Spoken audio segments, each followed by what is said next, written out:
Picture two people standing in front of the same modest house. One is your father, sometime around 1985. The other is you, today. Same house, same street, same brick. But the distance between them and that front door could not be more different. For your father, that house cost about 3.5 times what his household earned in a year. For you, the typical American home now costs about 5 times the median household income.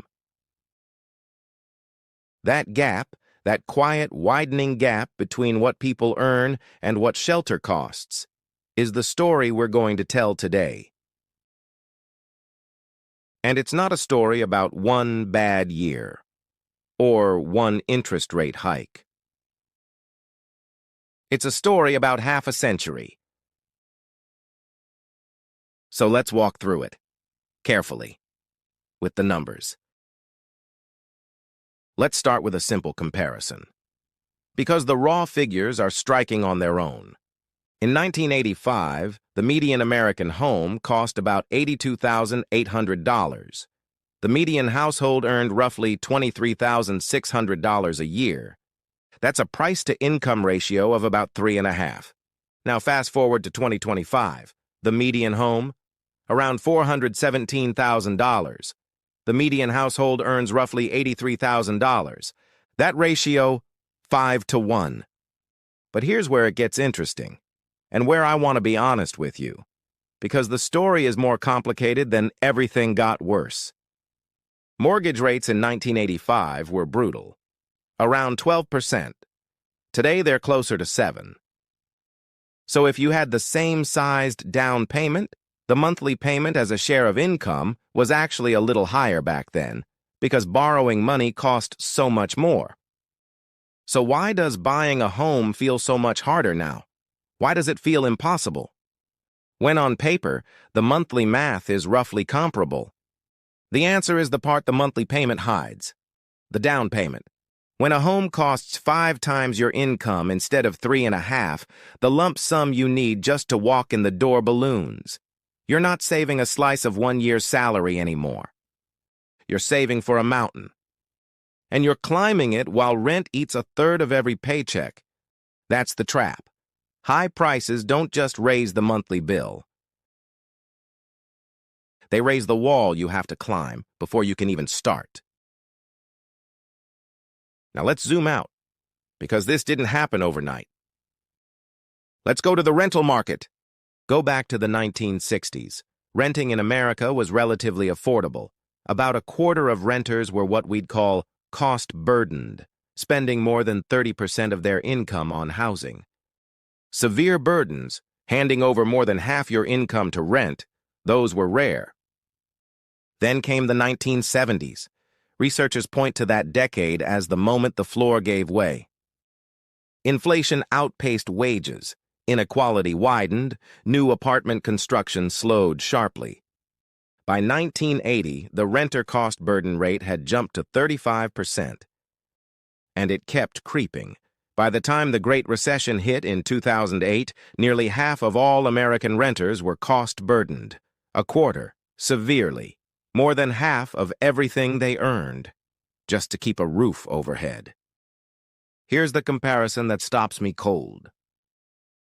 In 1960, a lower-income household, the 30th percentile, could afford more than half of the rentals available to them. Today, that same household can afford around 13%. Same rung on the ladder. Half the market then, a sliver of it now. So let's name the engine underneath all of this, because it's not just that houses got expensive, it's that we didn't keep up. Here's the number that explains almost everything. Median household income in 1980, about $16,400. Adjust that for inflation, and it's roughly $70,800 in today's money. And today's actual median income? About $83,700. So over 44 years, real household income, what we earn after inflation, grew by only about 18%. 18%. In nearly half a century. And even that comes with an asterisk. In 1980, about half of households had two earners. Today, it's closer to 60. So a chunk of that growth isn't people getting paid more. It's more people in each family going to work. The single-earner household, the one that built the post-war middle class, has quietly stopped being able to do the job alone. Meanwhile, home prices didn't grow by 18%. They multiplied. Two lines, income and home prices, starting close in the 1980s and spreading apart ever since, like a pair of scissors slowly opening. So where does that leave us? Right now, in 2026. As of early 2025, home ownership was considered unaffordable in 17 U.S. states. Compare that to early 2020, just 5 years earlier, when California was the only state where the median family couldn't afford the median home. 17 states versus 1 in 5 years. And it's squeezing people we don't usually think of as struggling. A household earning $100,000 a year could afford about 65% of home listings back in 2019. By 2025, that collapsed to 37%. And at $75,000, think teachers, nurses, skilled trades, the share of affordable listings fell from about half to just 1 in 5. Renting hasn't been a refuge either. As recently as 2019, renting was affordable in 24 states. By 2023, 16. Now, I want to be fair. There are flickers of better news. In late 2025, falling mortgage rates and rising incomes nudged affordability back up slightly. Inventory's been climbing. The market isn't frozen solid. But slightly less unaffordable than the worst point in a generation is not the same as affordable. So let's get practical. Because I don't want to leave you staring at a wall of grim statistics with no door in it. You can't personally fix the housing supply, but there are real moves that shift the odds.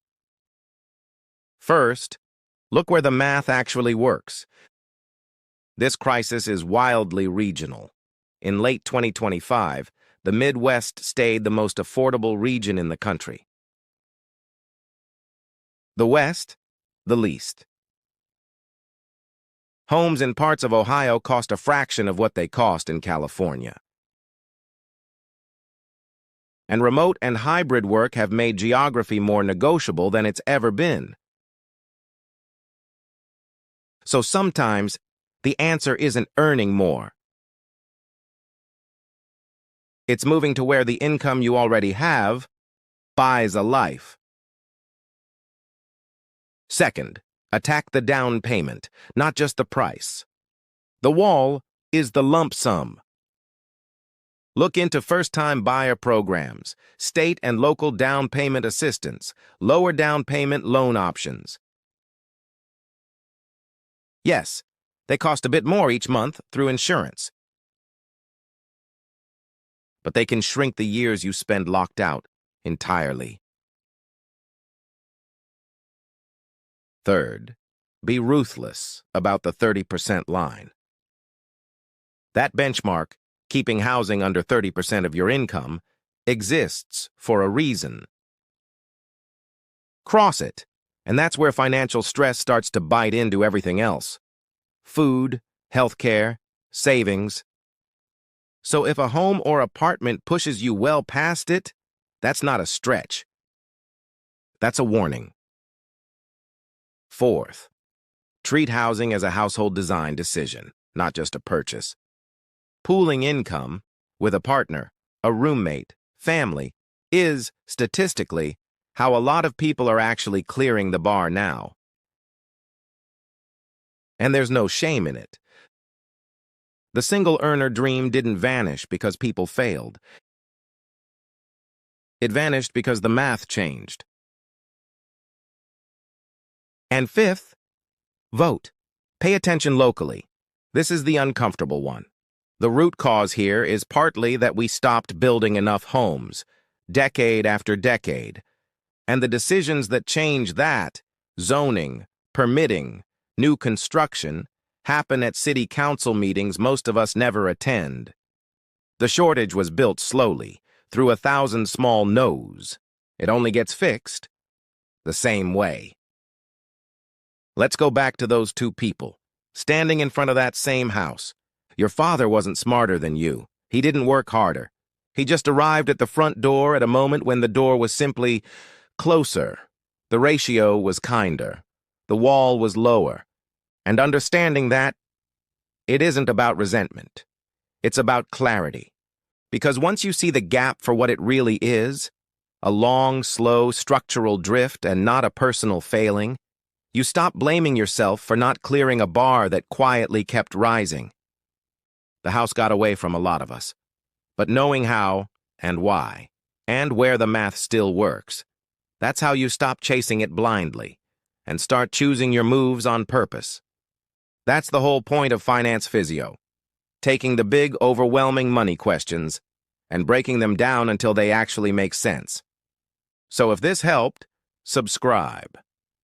It's how you don't miss the next one. Drop a comment with the question on your mind. It shapes what we cover. And like it if it earned it. Same brick, same street, different world. Now, you know how it changed.